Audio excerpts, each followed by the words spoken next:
Hello ladies and gentlemen, my name is Dietrich and this is a 2025 Hyundai Tucson Hybrid SEL convenience model, and it is the mid-level package of the standard hybrid of Hyundai's updated compact SUV.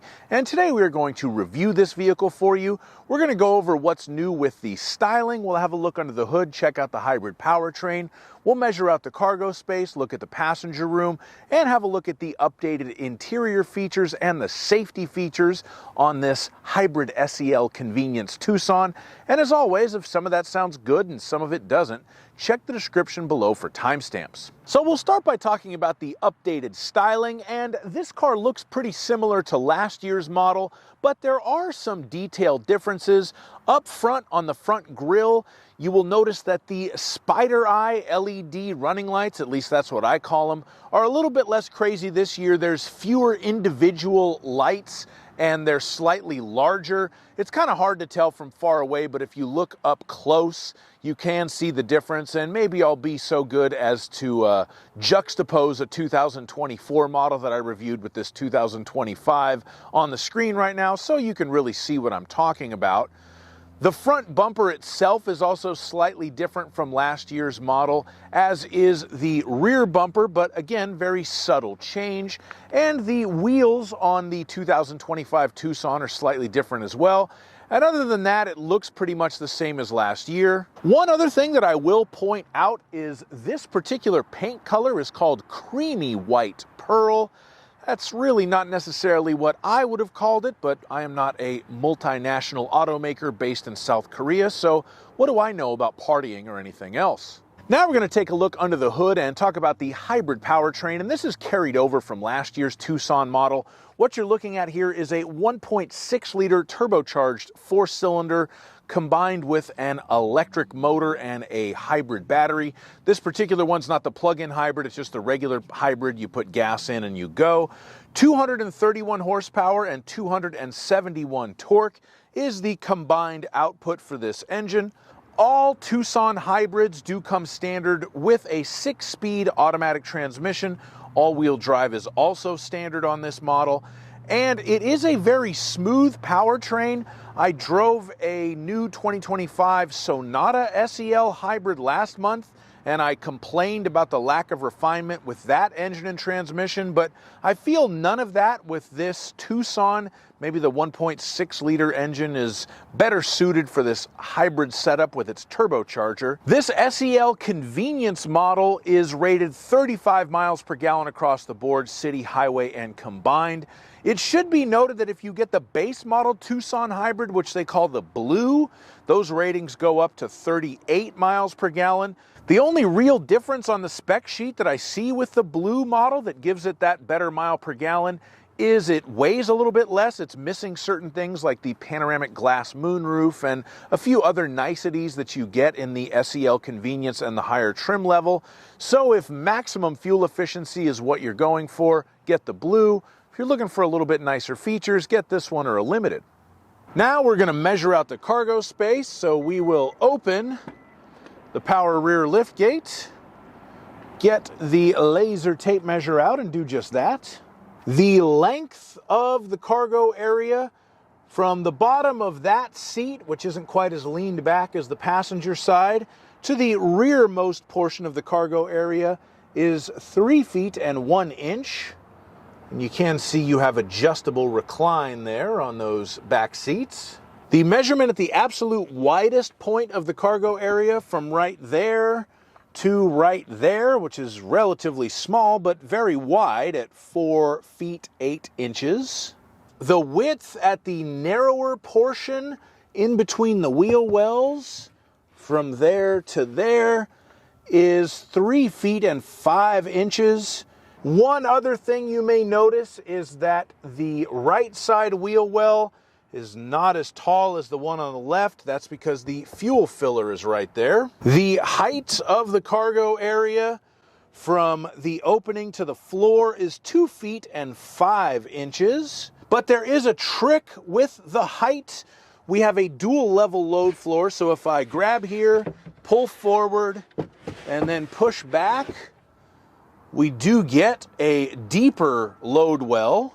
So with the load floor in its lower position, we have 2 feet and 9 inches of height. And if we pull right here and right here, then we fold down the back seats. So with the back seats folded down and locked into place, that is what the cargo area looks like. And we have a measurement of 5 feet and 6 inches.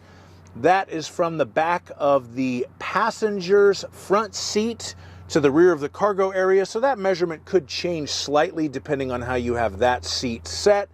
And I will note that there is barely a little itty bitty hump in the load floor, but overall pretty darn flat. Honda, the next time you do a redesign on the CR-V, buy one of these things, tear it down, take some notes. If you need to lift something into the back of your Hyundai Tucson, you'll need to lift it 2 feet and 7 inches off of the ground.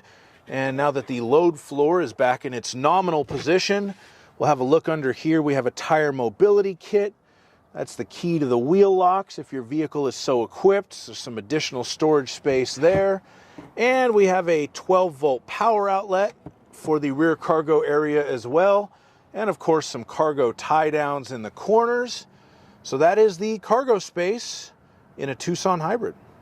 Now we're going to measure out the passenger space, and for this measurement I use myself.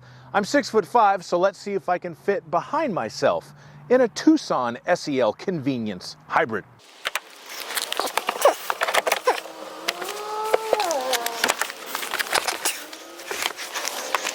Okay, as we can see, the answer to this question is yes.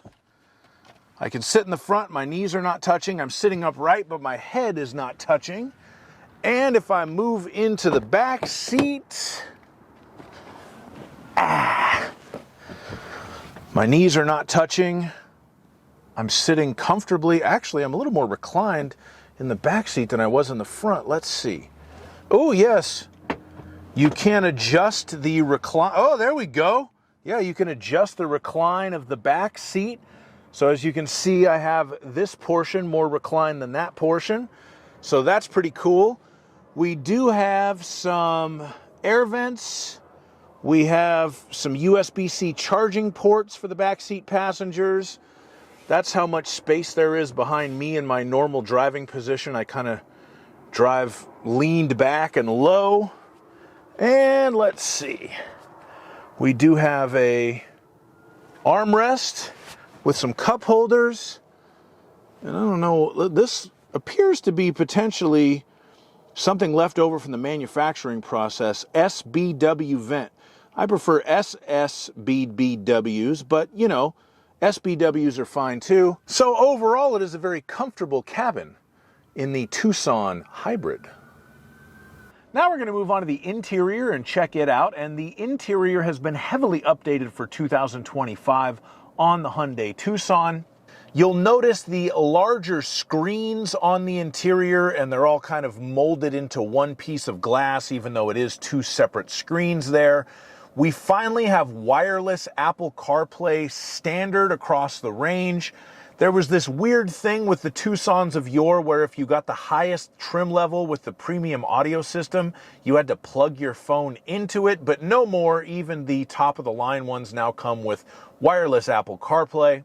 And we have these nice digital gauges on the SEL convenience model. They follow the lead of some other recent Hyundais with their minimalist design, but I really do like the way that they look. You also get the updated column-mounted gear shifter and the updated Hyundai-looking steering wheel. If you're wondering why there are 4 dots in the middle of the steering wheel, it's because 4 short taps are how to spell out an H in Morse code, so that really means Hyundai. That big center touchscreen also has built-in factory navigation on this model, and AM, FM, and XM satellite radio are included as well. We have a power driver's seat, which is finished in H-Tex, which is what Hyundai likes to call their imitation leather interior, but it is very comfortable and very durable. The front seats are heated in this model as well. When it comes to charging, we do have several options in the front. I have two USB-C fast charging ports, and one of them I can change between just charging and data. If you don't want to use wireless Apple CarPlay and you'd rather plug your phone in for either CarPlay or Android Auto, just push the little button and make the port light up orange, and then it's a data port and it will also charge your phone. There's another USB-C there strictly for charging, and then we have a 12-volt cigarette lighter style power outlet. And of course, wireless charging is standard as well. It works okay. It charges a little bit quicker than some other wireless charging systems that I've used, or maybe I'm just getting older and more patient. I'm not 100% sure. One other interesting feature that's right down by all those charging ports is you have a little bit of a pass-through storage area down there. So you could maybe keep a small bag, a small purse, something like that. It is a very handy cabin as far as storage pockets and storage places go. I like that about this car. We also get a panoramic moonroof in the SEL convenience model, and it does have a power sunshade on the inside of the vehicle. And of course, we have 64 color interior ambient lighting at night, and that lights up the upper and lower center console and the door pockets. It is a very nice ambient lighting system, and that is becoming a standard thing nowadays on new cars, especially if it's in the upper trim level, and this Hyundai certainly delivers on the ambient lighting front. Now we're going to talk about the standard safety features in this vehicle, and there are quite a few of them. We have the forward collision avoidance assist with pedestrian, cyclist, and junction turning detection. So basically, if the car thinks you're going to get into a crash or hit a person or someone on a bike or run into an intersection, it will beep at you to tell you to stop, and it can apply the brakes if you don't stop yourself. It has the forward attention warning to make sure you're paying attention. Blind spot collision warning, so we do have the lights in the rearview mirror to let us know when there's a car on our flank, and it will beep at us if we put the signal on and try to change lanes into somebody else. We have the lane keeping assist and the lane following assist to try to keep us centered in our lane if the car's camera can read the lane lines. We have the Smart Cruise Control 2 with Stop and Go. Smart Cruise Control 2 Electric Boogaloo. Actually, it's just a smoother version of the original Smart Cruise Control, and I will put a video in the description that shows how to use it. And we have the Safe Exit warning, just in case you try to open your door and get out into oncoming traffic, and the Advanced Rear Occupant Alert to make sure that you don't forget your kids in the back seat of your new Hyundai Tucson. Thank you so much for watching my review on this Hyundai Tucson. I have really enjoyed my time with this car. I think that the updates do make it look a little bit more modern. I especially like the newer interior. And as always, I've enjoyed driving it. So if you have any questions, please put them in the comments section. I'll do my best to answer. Please like my video and subscribe to my channel. And please have a great day. Bye-bye.